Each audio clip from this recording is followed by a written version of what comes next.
Hi guys, how are you? Today's our topic requirements of MDB or SMDB, the main distribution board and sub-main distribution board. We know that the MDB would be located in the LV room in a project, and this LV room would always be close to the transformer room. And in a project in the LV room there may be one MDB or more than one MDB. It depends upon the size of the project. SMDB would be located in LV room and also in electrical room.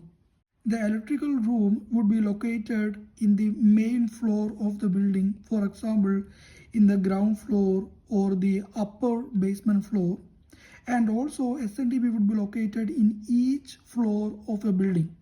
Suppose if a building has 12 floors, then electrical room would be on 12 floors, and also the SMDB would be on that each electrical rooms.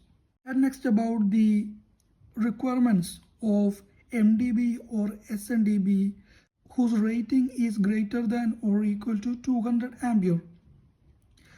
What is the meaning of the rating of a SMDB or MDB?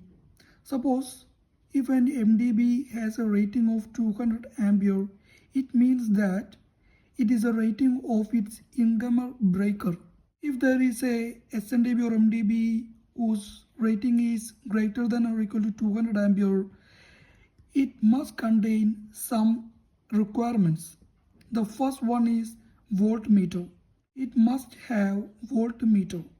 We know that the voltmeter is used to measure the voltages between line to line, that means phase to phase, and also in between phase to neutral.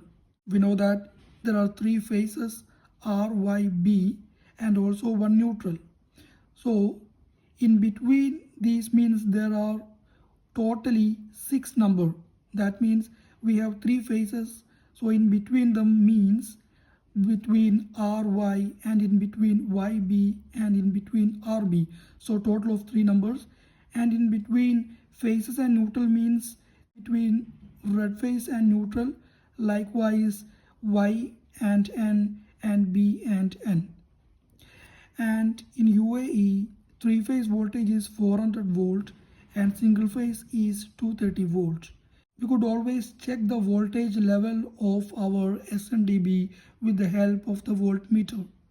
The second requirement is ammeter with CT. CT is current transformer.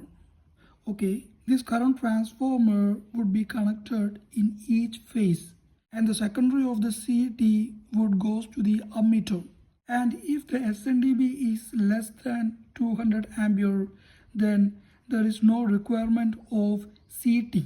Means our wire would directly pass through the ammeter, and through this the current of each phase would be calculated.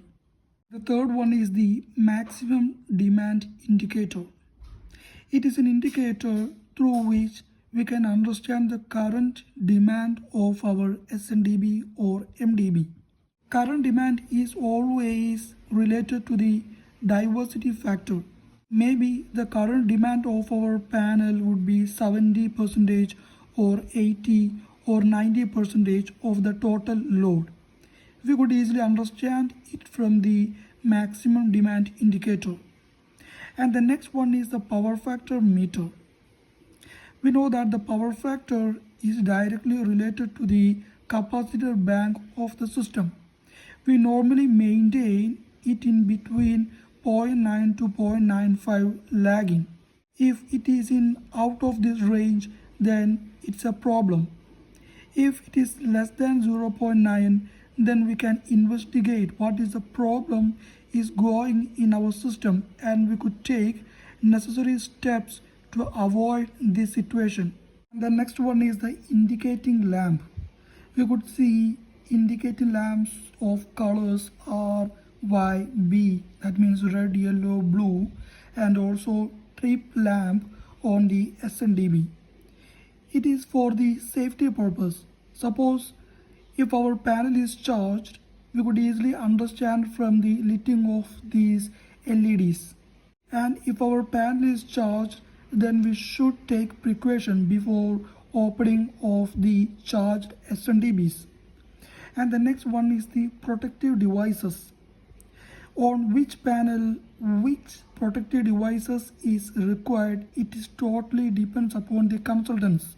Some consultants of the project would say we require surge protection, we require earth leakage protection, like that. For the earth leakage protection, we require earth leakage relay and CBCT, means core balance current transformer in our system. With the help of these things, we could trip the main breaker of our system with the help of the shunt trip.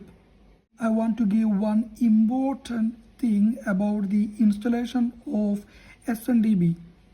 Normally, SMDB's weight would be close to 200 kg, sometimes less than 200 kg, sometimes more than this, but normally always close to 200 kg. And in many projects I have seen SMDBs are installed directly on the wall without upstand. It means by installing a C channel on the wall. But the problem is, after some years, there's a chance that this SMDB would fall down due to its heavy weight. Always better is to install an upstand on the floor, and above that upstand install your heavyweight SMDB. It is for the safe going of your project forever. I hope you got some deep information through this. If you want more and more deep information like this, please visit my channel and subscribe it. Thanks for watching.